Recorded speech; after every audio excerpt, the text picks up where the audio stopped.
किसी शायर ने बहुत खूब कहा है, कागज की कश्तियां बहुत बना ली, चलो एक बड़ा जहाज बनाते हैं। चिड़ियों की तरह अब डर के जीना नहीं, खुद को बाज बनाते हैं। यदि हम बाज की तरह आसमान की बुलंदियों को छूना चाहते हैं, हमें बाज के तौर तरीके को सीखना पड़ेगा। आज इस वीडियो में हम बाज से सीखने वाले 6 लर्निंग पॉइंट्स को जानेंगे, जिसे हम सभी को अवश्य सीखना चाहिए। चलिए शुरू करते हैं। पहला, स्ट्रॉन्ग फोकस ऑन गोल। कहते हैं कि बाजों की आंखों की क्षमता मानव के आंखों की क्षमता से 8 गुना अधिक होता है, जिसके कारण 5 किलोमीटर दूर से ही अपने शिकार को पहचान लेता है। बाज की फोकस इतनी स्ट्रांग होती है, इतनी परफेक्ट होती है, जब वो एक बार अपने शिकार पे निशाना बना लिया है, रास्ते में चाहे कितनी भी क्यों ना परेशानी आए, कितने भी मुश्किलें क्यों ना आए, वो अपने शिकार को, अपने लक्ष्य को पाकर ही दम लेता है। इससे हमें यही सीख मिलती है कि सबसे पहले हमें अपने गोल की क्लैरिटी होनी चाहिए कि हमें एग्जैक्ट में करना क्या है। जब गोल डिसाइड हो गया हो, तब रास्ते में चाहे कितनी भी मुश्किलें क्यों ना आए, कितनी भी निगेटिव सिचुएशन क्यों ना आए, हमारा फोकस उस गोल को प्राप्ति पे होना चाहिए, उस लक्ष्य को पाने पे होना चाहिए, ना कि प्रॉब्लम्स पे। और तब तक हमें नहीं रुकना है जब तक कि हमें वो गोल प्राप्त ना हो जाए, हम वो लक्ष्य प्राप्त ना कर लें। दूसरा, eagle never it's dead animal. बाज कभी भी मरे हुए जीव को नहीं खाता है, चाहे उसे भूखा ही क्यों ना रहना पड़े। बाज हमेशा जिंदा जानवरों की तलाश करता है और जीवित शिकार को ही खाता है। इससे हमें यही सीख मिलती है कि हमारा पास्ट जो कि बीत चुका है, हमारे अतीत में हमारे साथ जो कुछ भी बुरा घटित हुआ है, वो बीत चुका है, वो मर चुका है। हमें अपने अतीत के बुरे विचारों पे फोकस नहीं करना चाहिए, बल्कि आने वाले समय को बेहतर करने पे फोकस करना चाहिए। क्योंकि प्रकृति का नियम है कि जिन चीजों पे हम ज्यादा फोकस करते हैं, वो चीजें उतनी ही बढ़ती है। यदि हमने निगेटिव थॉट्स पे फोकस किया तो निगेटिव थॉट्स बढ़ते जाएंगे और हमारे साथ और भी बुरा घटित होगा। यदि हमने आज को बेहतर करने का प्रयास किया, आने वाला कल हमारे लिए आज से भी बेहतर होगा। अतीत के बुरे विचार हमारे वर्तमान और हमारे भविष्य दोनों को खराब कर देता है। और तीसरा, फाइंड आउट अपॉर्चुनिटी। आज हर प्रॉब्लम में एक अपॉर्चुनिटी को ढूंढता है, नए अवसर की तलाश करता है। तूफान आता है या मौसम खराब होने लगता है, एक तरफ जहाँ पे सभी पक्षी अपने घोंसलों में जाके छिप जाता है, वहीं दूसरी तरफ बाज तूफान में हवा के साथ ऊपर उड़ता है और उड़ते उड़ते इतना ऊपर उड़ जाता है वो बादल की सीना को चीर के आसमान की बुलंदियों पे पहुंच जाता है। उस बुलंदी पे बाज के सिवा दूसरा कोई भी नहीं रहता है। इससे हमें यही सीख मिलती है कि हमें हर प्रॉब्लम में एक नए अवसर को ढूंढना होगा, क्योंकि हर प्रॉब्लम अपने साथ अपने बराबर या उससे भी बड़ा अपॉर्चुनिटी को साथ में लाता है।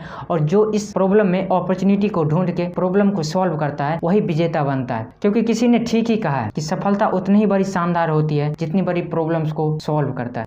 और चौथा, ईगल फ्लाई एलोन। बाज आसमान में या तो अकेला उड़ता है या किसी दूसरे बाज के साथ ही, वो कभी भी छोटे पक्षियों के साथ नहीं उड़ता है। इससे हमें यही सीख मिलती है कि हमें अपने बराबर या उससे भी बड़े विचार रखने वाले पॉजिटिव लोगों के साथ ही रहना चाहिए। अगर ऐसे लोग नहीं मिले तो अच्छा है कि हमें अकेले ही अपने गोल को पाने की कोशिश की जाए, क्योंकि छोटे विचार रखने वाले निगेटिव लोग कभी भी हमें आगे बढ़ने के लिए प्रेरित नहीं करते हैं, वो हमेशा अपने स्तर पे ही हमें रखने का प्रयास करते हैं।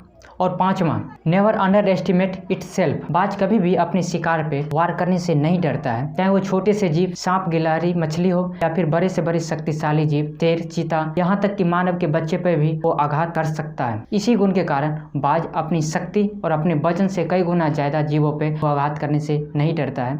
इससे हमें यही सीख मिलती है कि कोई भी प्रॉब्लम्स हमारी मानवीय क्षमता से बड़ा नहीं होता है। प्रॉब्लम्स चाहे कितनी भी बड़ी क्यों ना हो, उसे सॉल्व किया जा सकता है। जब बाज जैसा पक्षी प्रकृति द्वारा दिए गए टैलेंट और अपने इन एटीट्यूड के कारण अच्छी राज बन सकता है, फिर भी हम तो मानव है। प्रकृति ने और सभी जीवों से कहीं ज्यादा हमें गुण और शक्तिशाली चेतन मस्तिष्क दिया है, जो कि अनलिमिटेड एनर्जी, अनलिमिटेड पावर और अनलिमिटेड प्रॉब्लम्स के सॉल्यूशन का पावर हाउस है। इसका हम पॉजिटिव यूज करके हम वो सभी चीज पा सकते हैं जिसकी कभी हम कल्पना करते हैं। और छठा, डोंट प्रूव ओनली इम्प्रूव। ऐसा नहीं है कि बाज पक्षियों का राजा है तो उसे कोई परेशान नहीं करता होगा, उसे कोई चैलेंज नहीं देता होगा। आप सब कौवा को जानते ही होंगे, जो बाज के पीठ पे बैठ के अपनी चोंच से डंक मार मार के बाज को घायल कर देता है। परंतु सोचने की बात तो यह है कि बाज ये सब चीज सहता रहता है, कोई उत्तर नहीं देता है, कोई हमला नहीं करता है, बल्कि वो अपनी शक्ति को और भी इम्प्रूव करके और धीरे धीरे बहुत ही ऊंचाई पे पहुंच जाता है। क्योंकि बाज बचपन से ही अधिक ऊंचाइयों तक उड़ने में सक्षम होता है, उसे कोई दिक्कत नहीं होती है, वहीं दूसरी तरफ कौवे की परेशानियां शुरू हो जाती है, क्योंकि ऊंचाई बढ़ने पे ऑक्सीजन का लेवल घटता चला जाता है। कौवे को सांस लेने में परेशानियां होती है और वो कुछ समय बाद बेहोश होकर जमीन पे आ गिरता है। इसे हमें यही सीख मिलती है कि छोटे विचार वाले नेगेटिव लोगों के कमेंट्स, आलोचना पर हमेशा हमें उत्तर देने की आवश्यकता नहीं है,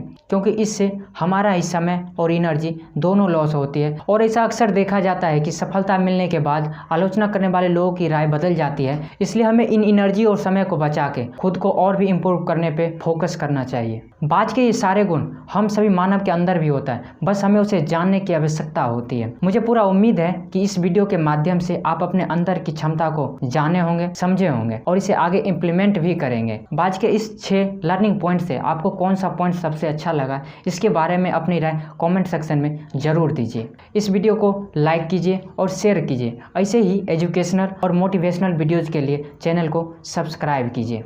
तो इसी के साथ मैं हूं सरोज। इस वीडियो को पूरा देखने के लिए और इम्प्लीमेंट करने के लिए आप सबका बहुत बहुत धन्यवाद।